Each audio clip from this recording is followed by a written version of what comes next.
Bom dia a todos. Eu que agradeço, Adriano. O aprendizado sempre é para mim primeiro. Hoje nós vamos falar de mais uma das parábolas de Jesus, né? A parábola das bodas, que está em Mateus, capítulo 22, versículo de 1 a 14. Essa parábola das bodas também é conhecida como o festim das núpcias, no qual Jesus nos transmite ensinamentos necessários ao nosso processo evolutivo. Assim como a maioria das parábolas do Jesus tem esse objetivo, né? Transmitir ensinamentos sobre o nosso processo evolutivo, essa parábola também vem nos trazer essa informação. E Allan Kardec dispõe sobre essa parábola das bodas, ou festim de núpcias, como está lá no capítulo 18, cujo tema principal daquele capítulo é muitos os chamados e poucos os escolhidos. E eu vou, ao invés de eu mesmo ler essa parábola, eu não consegui achar um videozinho bacana, mas eu encontrei uma outra leitura aqui que eu acho bacana para a gente estar ouvindo. Deixa eu passar para vocês que acho que a compreensão vai ser melhor.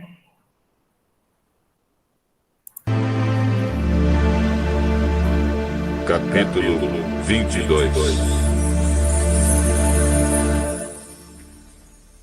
Jesus de novo usou parábolas para falar ao povo. Ele disse: O reino do céu é como um rei que preparou uma festa de casamento para seu filho. Depois mandou os empregados chamarem os convidados, mas eles não quiseram vir. Então mandou outros empregados com o seguinte recado: Digam aos convidados que tudo está preparado para a festa. Já matei os bezerros e os bois gordos, e tudo está pronto. Que venham à festa.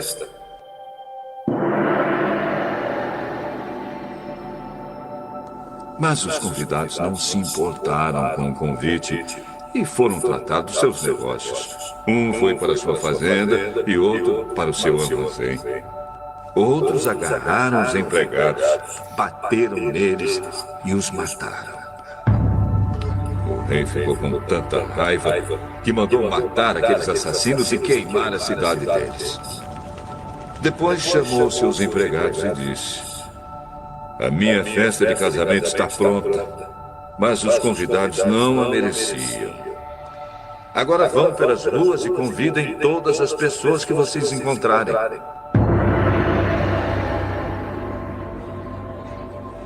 Então os empregados saíram pelas ruas e reuniram todos os que puderam encontrar, tanto bons como maus.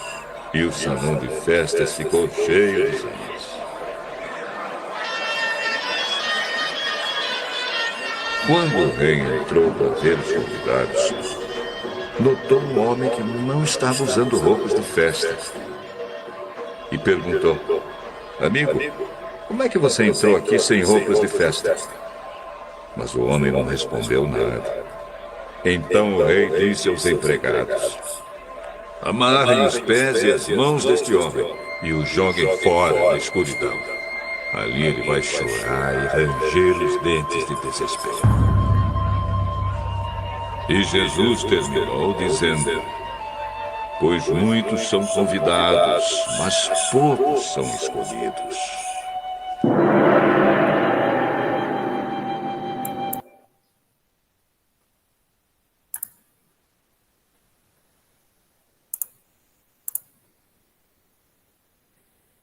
Parece até aquele Deus do Velho Testamento, né? Vingativo, mau. Mas nós vamos ver no discorrer dessa parábola que não é bem assim. São transmitidos vários conhecimentos através dessa parábola, muito importante para o nosso processo evolutivo. Mas vocês percebem aí que logo no início da parábola, mais uma vez, Jesus tenta explicar o que seria ou consistia o reino dos céus. Não sei se vocês se lembram, Jesus já tentou explicar por diversas vezes o que era o reino dos céus. Quando nós falamos da parábola do semeador, quando nós falamos da parábola do credor implacável ou incompreensível, quando nós falamos da parábola do joio e do trigo, do grão de mostarda, do tesouro escondido, dos trabalhadores da vinha. Olha quantas vezes Jesus tentou explicar para aquele povo o que seria o reino dos céus ou o reino de Deus, porque a dificuldade de compreensão daquelas pessoas era muito grande. Eles não entendiam o que estava acontecendo, que reino dos céus Jesus pregava, porque aquele povo vivia em ambientes de extrema luta, miséria, eles não conseguiam enxergar outra alternativa para sair daquela situação de penúria, de miséria que eles viviam, senão tomando o poder que estava naquela época com os romanos. E Jesus veio com um discurso totalmente diferente, um discurso pacificador, no qual ele falava do reino do céu, mas sem lutas, sem brigas, sem guerras. Então aquele povo não entendia nada daquilo que Jesus estava explicando, o que consistia esse reino dos céus. Olha a dificuldade daquele povo. Então aquilo que eles vivenciavam para aquilo que Jesus pregava era muito difícil. Por isso que Jesus foi contando ao longo do tempo que ele pregou, que foi durante 3 anos, ele discorreu sobre várias parábolas, falando especificamente sobre o reino dos céus. Na verdade, e eu já disse aqui em outras vezes, o povo hebreu ele aguardava o cumprimento de uma antiga profecia, na qual se falava da chegada do verdadeiro Messias, que traria o reino dos céus. Então, o povo acreditava que viria o Messias, isso eles sabiam, e que ia pacificar toda a terra. Então, o povo hebreu acreditava que com a vinda desse Messias à terra, imediatamente a terra se tornaria um paraíso cheio de paz, fraternidade, sem ódio, sem guerra. Só que isso daí era uma crença totalmente equivocada. E os próprios discípulos de Jesus não tinham conhecimento de como seria implantado o reino dos céus diante de tantas lutas, guerras que ocorriam naquela época. E na oportunidade que nós estudamos aquelas parábolas, foi explicado também que o reino dos céus ao qual Jesus se referia não é o local visível, mas sim um estado de espírito que se encontra dentro de nós mesmos. Então, toda vez que a gente pensa em reino dos céus, não imagina um lugar físico, onde a pessoa vai estar lá no paraíso, onde tudo é lindo, né? Que não é calor nem frio, que a gente não sente fome nem sede. Não é esse o local. E essa resposta, essa afirmativa sobre o reino dos céus, está lá no Evangelho de Lucas, quando Jesus foi interrogado pelos fariseus sobre quando vem o reino de Deus aqui na terra, né? E ele responde aos fariseus: o reino de Deus não vem de modo visível, nem dirão, vede aqui ou vede ali, pois o reino de Deus está dentro de vós mesmos. Então essa resposta está lá em Lucas. Por isso, Jesus vai falando umas coisas ao longo dessas pregações dele que muitas pessoas não entendiam.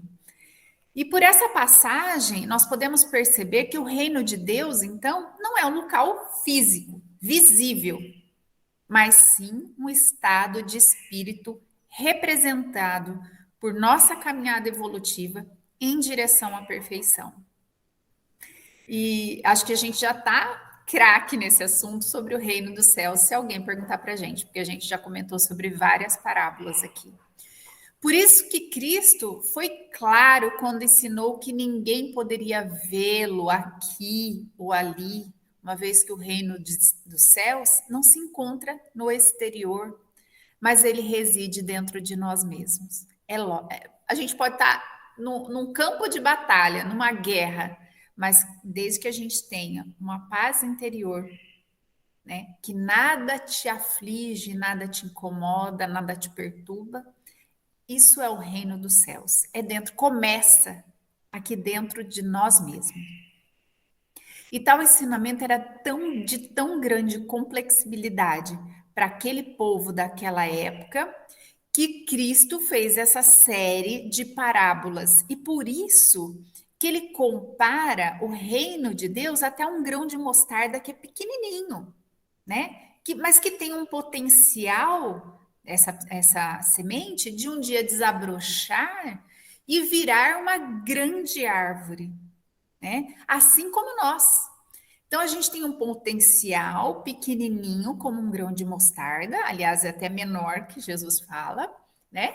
Mas se nós desabrocharmos esse reino dos céus dentro de nós, e se cada um fizer esse trabalho dentro de você, né? Pode expandir para toda uma nação.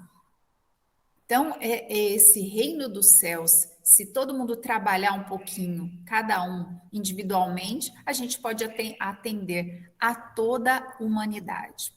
Portanto, a reforma íntima, primeiramente, é individual. Cada um vai se esforçar para fazer a sua reforma individual para que haja uma mudança em toda a humanidade.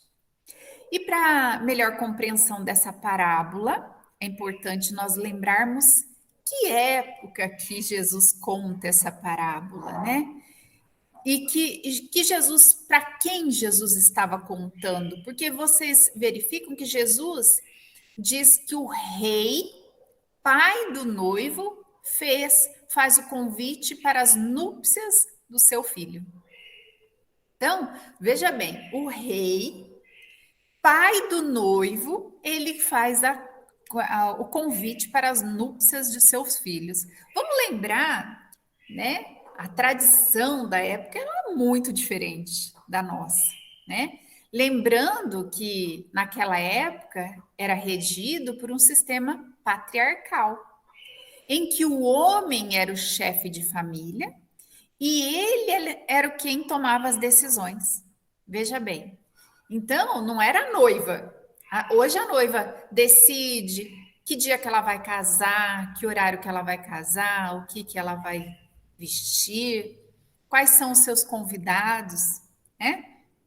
Então, se a gente for falar e comparar com os dias atuais, é totalmente diferente. Então, naquela época, era uma época do sistema patriarcal. Quem tomava todas as decisões da família era o chefe de família, né? Então, por isso, Jesus conta a parábola como se fosse o rei, né? Que era o pai do noivo, e ele que faz o convite para as núpcias do seu filho. Então, é importante que nós entendemos o que era o sistema antes, por que era o rei que vem convidá-lo, aqueles convidados para a festa de núpcias do seu filho. E Jesus compara o reino dos céus, onde tem muita alegria, ventura, a um festim, a uma festa de casamento. Quando ele conta aquela parábola, ele fala: olha, o reino dos céus, né, é como uma festa de casamento, é com muita alegria, muita aventura. E por que Jesus faz referência a uma festa de casamento? E não uma outra festa qualquer. Poderia falar qualquer outra festa que eles comemoravam naquela época. Mas Jesus faz alusão a uma festa de casamento, simbolizando a união de cada um de nós com Deus, até atingir toda a humanidade. Então, por que ele faz? Porque a gente vai pensar um casamento, o que é o casamento? É a união do noivo com a noiva. E há uma festa. Então, Jesus simboliza essa festa de casamento aí, entre a união de todos nós, de cada um de nós, com Deus, até atingir a humanidade toda, onde a humanidade toda vai festejar como se fosse uma festa de casamento, a união com Deus. E assim como uma festa de casamento, todo ser humano tem direito à felicidade. Então, todo mundo está feliz na festa de casamento. Porém, faz-se necessário que cada um de nós trabalhe para conquistar o seu estado de bem-aventurança, aproveitando com sabedoria as bênçãos divinas que nos chegam cotidianamente. Tantas vezes a gente é instado, né? Às vezes no dia a dia, para que nós sejamos felizes, né? Hajamos de forma que nos traga bênçãos divinas. Então, o homem ele foi criado para ser feliz. Isso nós não temos dúvida. Eu sempre já questionei aqui em algumas palestras que algumas pessoas falam que a gente veio aqui na Terra para passar sofrimento. E na verdade, Deus não deseja isso para nenhum de nós. O homem foi criado para ser feliz. Mas não se trata de uma concessão divina, não. Não é uma concessão divina pura e simples assim. A aquisição dessa felicidade, ela resulta de esforço individual e coletivo, que se acende a planos mais elevados da vida. Então, veja bem, não depende de Deus. Deus quer que a gente seja feliz. Mas a aquisição dessa felicidade, para que nós possamos comemorar essas bodas de núpcias, depende de cada um de nós. E a narrativa dessa parábola nos revelam duas ordens de ideias, duas posições de ideias aí, pontos centrais, né? Que é o estado de plenitude espiritual, que é o reino dos céus, né? Que é o convite destinados a todos os seres humanos indistintamente. Todos nós somos convidados a esse reino dos céus. E a segunda ordem de ideia dessa parábola diz respeito à forma de atingir essa perfeição espiritual. Como que nós vamos atingir essa perfeição espiritual? Por meio de uma festa de casamento ou a união com Jesus, que é o guia e o modelo da humanidade terrestre.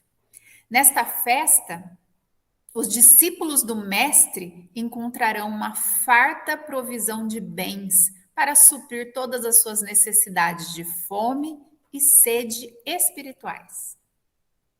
Nessa festa, a gente tem que pensar que aqueles convidados, eles não vão saciar a fome e a sede material do corpo físico, mas sim a fome e a sede espiritual. E como é de costume, sempre quando eu falo de parábolas para vocês, a gente começa a discorrer. E aí a gente vai começar a trabalhar as parábolas mesmo. Eu falei de uma forma geral da parábola, mas aqui nós vamos falar de personagens e símbolos que Jesus trata na parábola. E primeiramente de quem que a gente tem que falar? Do rei. O rei é o primeiro, é o ponto principal ali.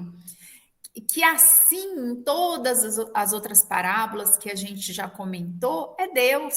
O rei é Deus, é o pai do noivo, é o criador dos seres e de todas as coisas do universo.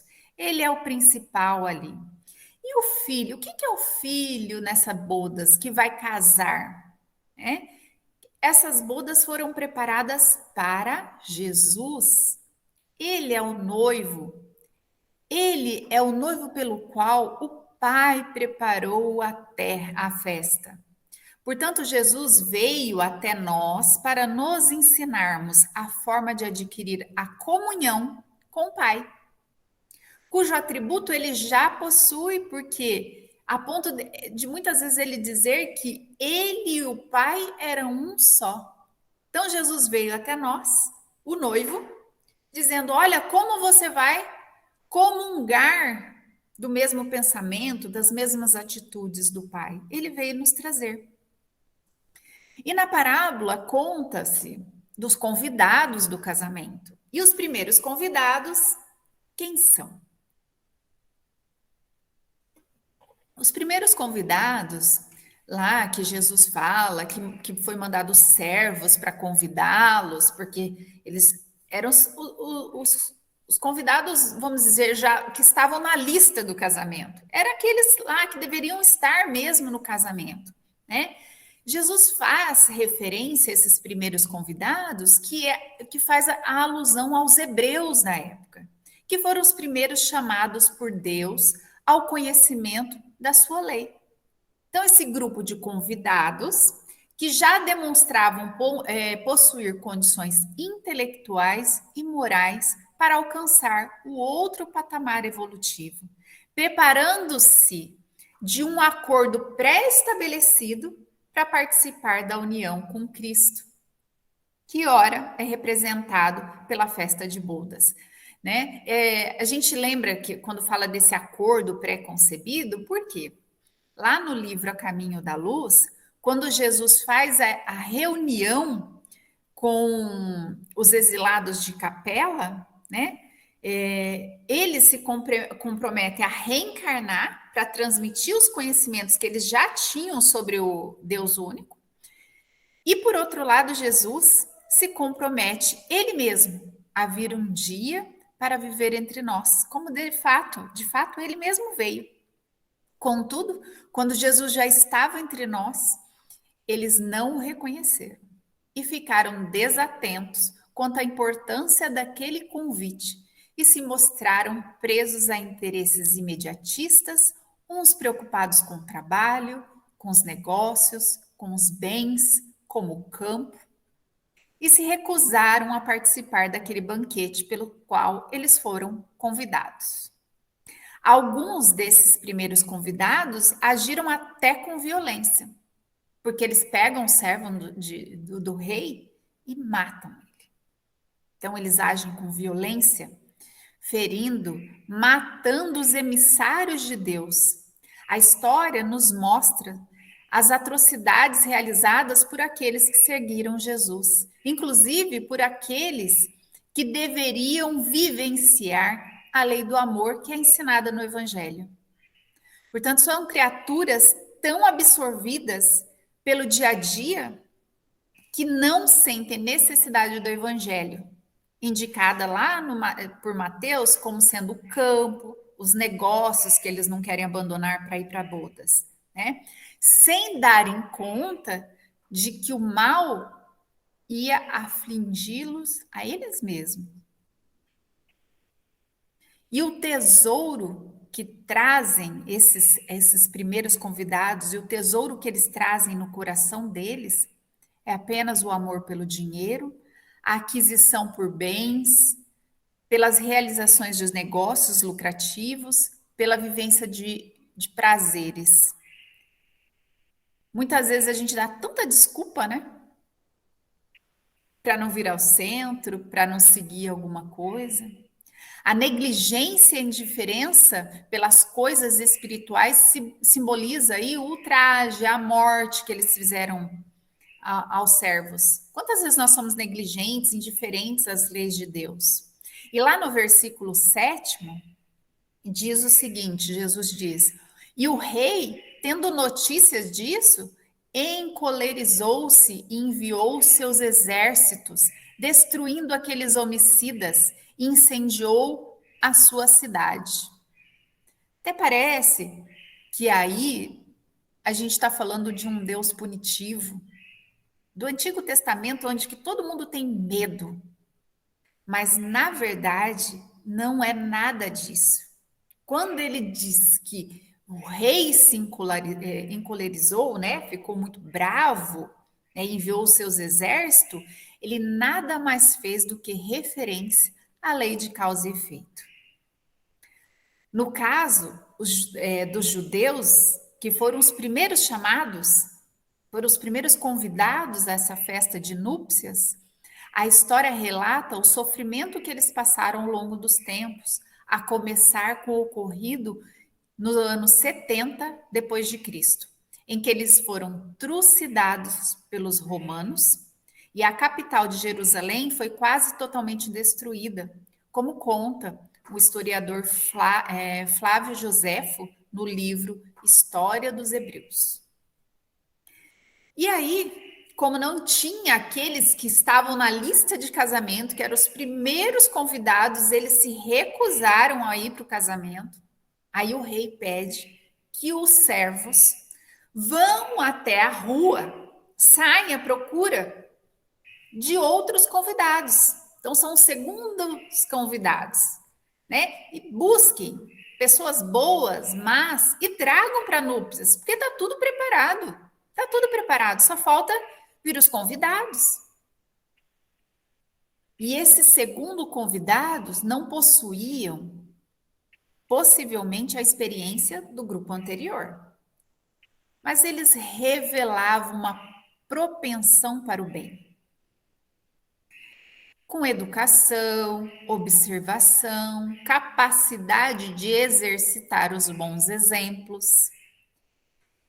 Então, eles poderiam se unir ao Cristo pela vivência do Evangelho. Não que eles estivessem totalmente preparados como os primeiros, mas eles poderiam ter aquela propensão para o bem e poderiam vivenciar, e vivenciavam pequenos insights da vivência do Evangelho.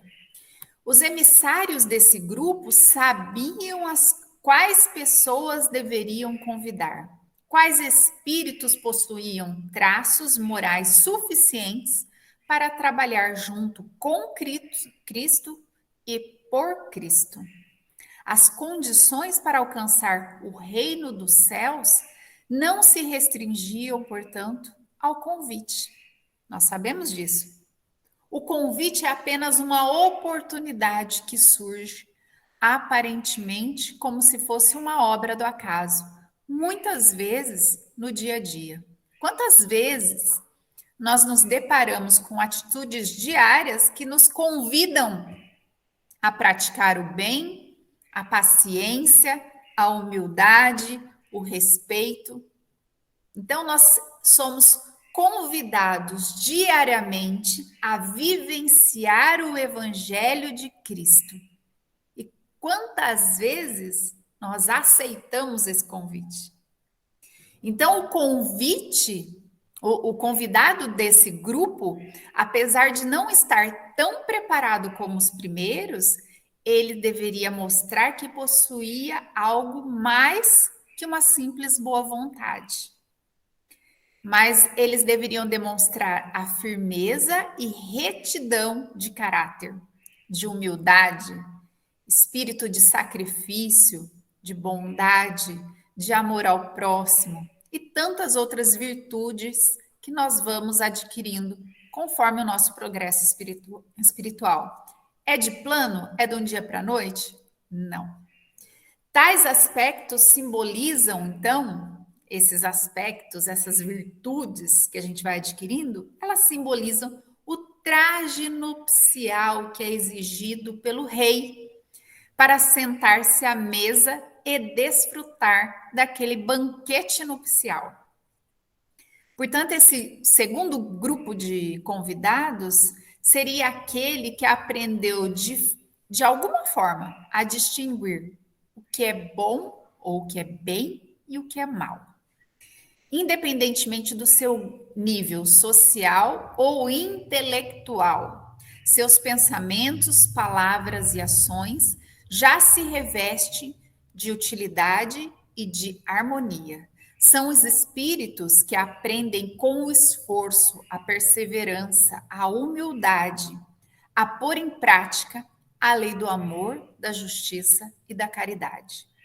Esses espíritos compreendem que com a vivência no amor e na caridade, a pessoa consegue os seguintes princípios que a gente leva sempre de travesseiro, nós espíritas: benevolência para com todos, indulgência para as imperfeições dos outros e perdão das ofensas, que está lá na questão 886, no Livro dos Espíritos. E aí nós vamos passar para mais um personagem que é falado na parábola, que são os servos. Os servos, quem são eles? Os servos são os enviados de Deus, espíritos guardiões da humanidade. Eles são os missionários, os profetas que foram enviados para preparar a vinda do Cristo à Terra. Entre eles, nós podemos descrever Buda, Moisés, João Batista. Esses missionários são os amigos do noivo, que naquela época os amigos do noivo, ele era chamado para preparar a cerimônia de casamento. Eles tinham por objetivo fazer todos os preparativos que naquela época não eram 4 horas de festa, eram 7 dias de festa. Então, ele tinha uma incumbência muito importante ali dos preparativos para essa festa de núpcias. Por isso que João Batista, ele tem uma frase assim, que o amigo do noivo se alegra quando vê o noivo junto da noiva.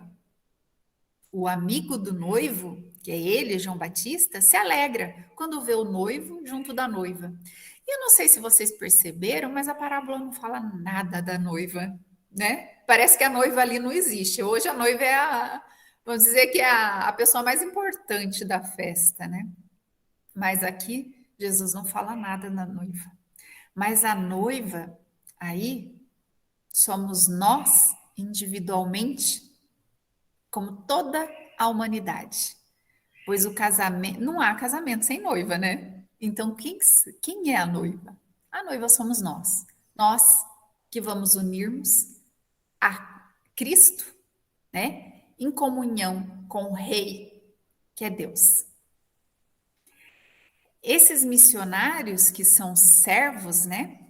Foram recebidos pelos primeiros convidados com muita indiferença, que foi caracterizado na parábola pelos compromissos mundanos e imediatistas, como também foram até executados, como no caso o João Batista, que ele foi executado. Então, esses servos aí são muito importantes como amigo do noivo no preparativo, e eles vieram antes de Jesus, preparando o campo para quando Jesus viesse. Se a gente for imaginar os tempos lá, mas se a gente trazer para o tempo nosso, quanta indiferença a gente também tem trazido, quantas desculpas de falta de tempo, de muito trabalho, de compromisso com os familiares, com os amigos, para que nós não possamos aceitar esse convite de casamento que nos é ofertado diariamente. Então, às vezes, nós somos compelidos. Quem são servos, Adriana? Os servos são os missionários, os profetas. Ainda bem que eu vi. Os missionários, os profetas que antecederam Jesus, eles vieram preparar a festa, eles vieram dizer que viria o Messias um dia para a terra. Então, eles vieram preparar a festa aqui, da união da noiva, que somos nós, com Cristo, que Jesus, quando ele viesse. Então, eles estão preparando. E João Batista, que era primo de Jesus, ele veio antes. Buda também veio trazer esse ensinamento antes de nós. Moisés também teve digamos, eles eram médiuns, eles tiveram médiuns de Deus mesmo, de Jesus diretamente. Eles foram transmitidos os 10 mandamentos. Então, eles vieram trazendo para aquele povo os ensinamentos de um Deus único, do amor. Então, eles vieram já pregando esses ensinamentos. Então, os servos eram esses missionários, esses profetas que antecederam a Jesus. Eles vieram preparar a festa, tá? Depois a gente conversa se você não compreendeu direito, tá? Então, às vezes a gente também é convidado diariamente, cotidianamente aqui para participar desse banquete, mas às vezes a gente dá muitas desculpas. Quantas desculpas nós damos diariamente para não aceitar esse convite? O aperfeiçoamento da humanidade, todos nós sabemos que é lento, né? Todos nós caminhamos muito lentamente, né? Porque depende do trabalho de cada um de nós para colaborar com a marcha do progresso espiritual. Porém, quando o povo não avança como deve ser, Deus suscita, de tempos em tempos, um abalo físico ou moral que o transforma toda a população. Isto lá tá lá na questão 783 do Livro dos Espíritos. Então, você acha que essa pandemia que a gente sofreu foi por acaso? Será que nosso aperfeiçoamento, nosso progresso espiritual não estava muito lento? Não foi por um acaso que a gente está passando por isso. Não é por um acaso que às vezes a gente passa algum sofrimento, alguma dor, dentro dos nossos lares mesmo. Talvez seja nos convidando à mudança, a nos melhorarmos, alguma questão que a gente não conseguiu ainda superar. Só que esses primeiros servos, esses missionários, eles foram mortos, eles foram mal recebidos. E aí o rei manda outros servos, outros guardiões lá, para convidar outro grupo de pessoas. Esses guardiões aí é outra categoria. Eles são mais aptos a lidar com as diversidades culturais. Porque de tempos em tempos passam pela terra outros servos. Por quê? Eles não são missionários, mas eles também vêm lidar com outro tipo de povo, com bons e ruins. Ele sabe lidar. E um exemplo muito intenso é Paulo de Tarso, na execução de sua missão junto aos gentis naquela época. Então a gente pode falar assim, olha, Chico Xavier seria um servo? Seria. Madre Teresa de Calcutá seria uma serva? Seria. Então quantas, né? Irmã Dulce. Então a gente vai vendo aí Gandhi. Então tem muitas pessoas que vieram não só falar de um Deus único, mas trazer a lei do amor e da caridade, que é o que importa. Então, eles vêm trazendo uma nova visão, vêm lidar com pessoas, diversidades culturais totalmente diferentes, mas eles vêm pregar a mesma coisa. Então, são os outros servos, e eles saem à procura de bons e ruins. E nós vamos falar de mais uma característica dessa parábola, que é o banquete, que simboliza a comunhão e a fraternidade entre os irmãos. Imagina só, quem senta à mesa? Os irmãos que comungam em fraternidade. E quais são as iguarias servidas naquela que Jesus quer dizer? São as lições do Evangelho. É isso que vai ser servido lá. Jesus informa nessa parábola que a palavra ia ser pregada a todos os outros povos pagãos e os idólatras, e estes, acolhendo-a, seriam admitidos no festim em lugar dos primeiros convidados. Sabemos que esse trabalho foi realizado após a crucificação de Jesus, pelos apóstolos e alguns discípulos de Cristo, e especialmente também desenvolvido por Paulo de Tarso junto aos gentílicos, né? Cada um dos seus apóstolos, depois da crucificação de Jesus, saiu, eles não ficaram juntos, eles saíram em lugares distintos para pregar a palavra de Cristo, o amor ao próximo, né? O perdão das ofensas. Então, nós sabemos que isso aconteceu. Portanto, o banquete foi servido, muitos foram os convidados, mas poucos foram escolhidos porque não estavam vestidos para a festa. É um outro ponto principal dessa parábola. Porque adianta você ser convidado e não aceitar? Não adianta. Mas você tem que estar vestido para a festa. Parece um rigorismo aí do rei de Jesus, né? Mas o que é essa veste nupcial? A veste nupcial representa a sinceridade espiritual, o desprendimento às coisas materiais, condição necessária para fazer a união com Jesus. É a pureza espiritual que nós refletimos né? Através da luz do nosso perispírito. Então, conforme nós vamos nos purificando, mais luz nós refletimos. Quanto mais virtudes nós adquirimos e internalizamos dentro de nós, mas mais luz nós refletimos. Então, a veste nupcial nada mais é do que o nosso perispírito.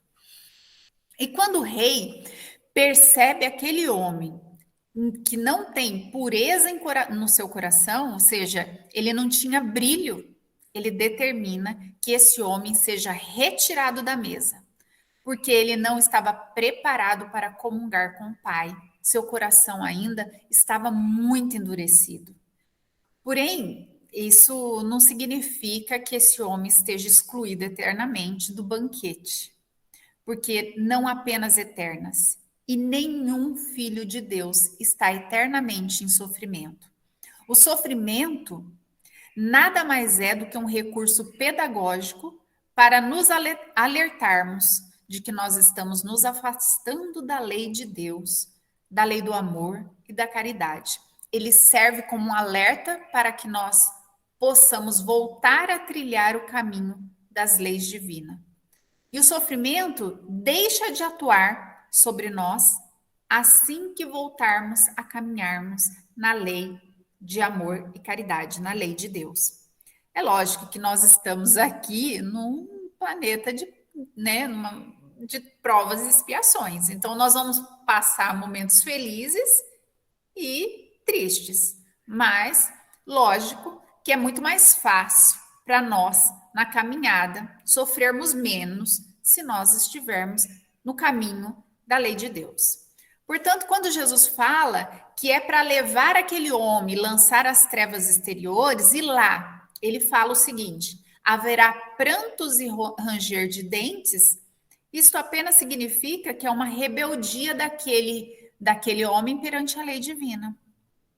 Sabe aquele adolescente rebelde que não escuta nada quando os pais falam, acha que é dono da razão, não segue regra nenhuma e quando ele é contrariado, ele chora, fica com raiva? Isso que é o homem que foi tirado do banquete. Porque é aquele homem rebelde que não quer seguir as leis de Deus, quer continuar agindo como ele acha que é o correto, ele não muda, sofre e fica com raiva, o ranger de dentes. Mas um dia, a dor e o sofrimento é tanto para esse homem rebelde que a palavra divina vai ser recebida como um conforto, como um bálsamo, como uma água para um homem sedento. Tudo a seu tempo. E eu vou terminar minha explanação aqui já, passando do meu horário, só com um último trechinho aqui de um tema chamado versão prática, que até se vocês tiverem disponibilidade, tiverem um livro, está no livro Religião dos Espíritos, de Emmanuel, pelo Chico Xavier, lá no capítulo 29.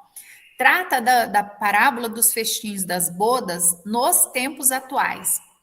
Aí diz o seguinte: se a luta vos concita a servir para o reino de Deus com aflição presidindo os vossos passos, quer dizer, você está sendo convidado, né, para o reino de Deus, mas está difícil seguir os passos, tendo na paciência companheira firme, a fim de que a humildade, por excelsa coroa, vos guarde o coração na beleza e na avura da caridade em Cristo, que vos fará vestir a túnica da paz no banquete da luz. É difícil, Emmanuel falando, mas basicamente é assim. Se você está sendo convidado para o reino de Deus, está difícil a caminhada, tem a paciência como sua companheira firme, né? Coloca a coroa da humildade, guarda o seu coração na beleza, né? Na beleza daquilo que você consegue tirar de bom da vida e na caridade com Cristo, porque toda vez que você faz caridade, parece que seu coração fica mais alegre, né? Porque um dia você fará vestir a túnica da paz para o banquete da luz. E é isso que eu tinha para dizer para vocês. Eu espero que tenha sido compreensível e eu estou ainda disponível nos 11 minutos que a gente tem restante. Ok. Eu não sei se teve mais questionamentos no chat, foi assim por uma questão que eu vi o da Adriana ali no momento. Não, foi só aquele. E ela está perguntando quem são os idólatras. Você lembra, Adriana, se a gente for ver aquelas pessoas que idolatravam imagens, animais, entendeu? São aquelas pessoas que acreditavam muito em vários deuses. Não é não era a existência de um Deus único. Tem aquelas pessoas também que acreditam que Deus não é a centelha de luz que a gente vê, que a gente estuda, mas que Deus é uma pessoa como se fosse um homem, sabe aquele homem barbudo e tal? Então tem pessoas que idolatram aquele ser como se fosse igual a nós. Então esses são os idólatras. Não sei se eu fui compreensível aí, e eu não lembro nem na onde eu falei aí quando eu estava para eu expandir mais a explicação. Ok, Adriana? Ok. Mais alguém gostaria de fazer alguma observação sobre o estudo de hoje?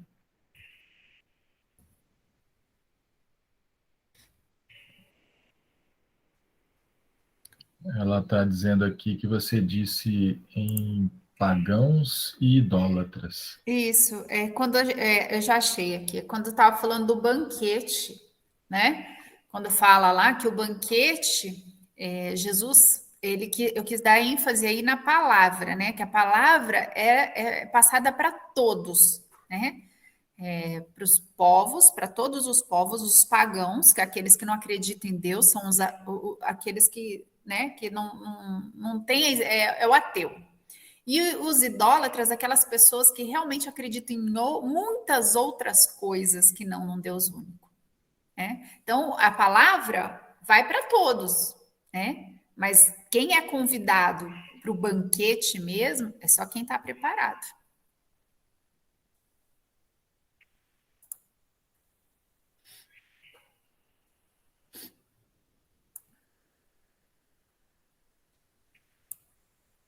Foi uma parábola muito gostosa de estudar, né? E eu estudando, eu falava, gente, mas por que falava assim, muitos são chamados e poucos escolhidos? Ué, se você foi chamado, não foi escolhido? Era esse meu questionamento para mim mesmo, né? Na verdade, Jesus chama todo mundo para a palavra está aí, né? Mas só é escolhido aquele que adquire o mínimo de virtude, a propensão para o bem. Porque aquele mal que se sentou à mesa, aquele homem que não estava revestido de túnica, muito embora ele foi chamado, mas ele não foi escolhido porque ele ainda não estava preparado.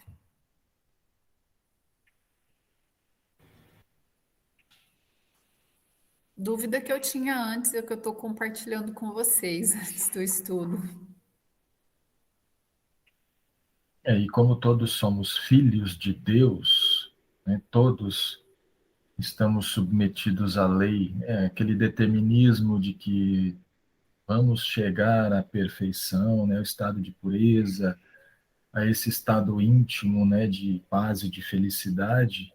Então, de certa forma, todos somos chamados diariamente para essa situação, né, essa plenitude que todos vamos chegar.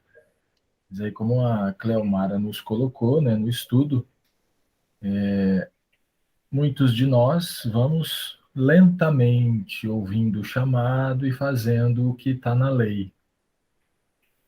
Então, todos nós somos chamados a todo momento. E os escolhidos são aqueles que, a partir do momento, conseguem alinhar o que pensam, o que sentem e o que fazem com a lei de Deus. Então, esses se escolhem. Nós somos os segundos chamados, né? Nós não estamos totalmente preparados, mas nós somos aquela mistura do segundo convidado, que nós temos um pouco de bom, um pouco de mal dentro de nós, né? Porque os primeiros, o que estavam aptos mesmo, que estavam lá na lista de casamento, eles acabaram recusando, não conheceram a Jesus naquela época, quando ele veio. Então, nós estamos na segunda fase dos convidados, os segundos convidados aí.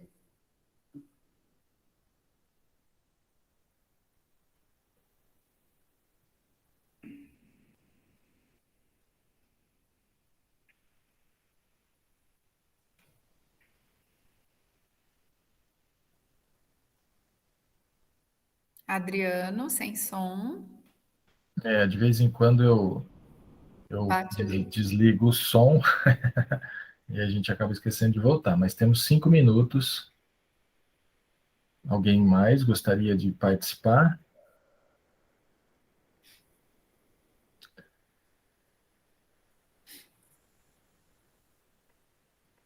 Todo mundo já tem a certeza, então, que foi convidado?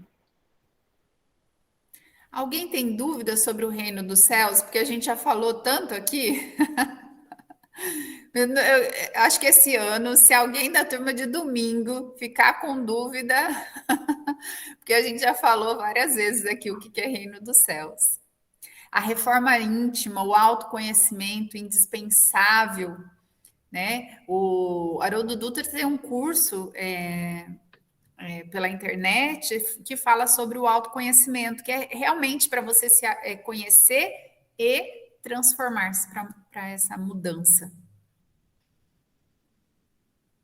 para adquirir o reino dos céus.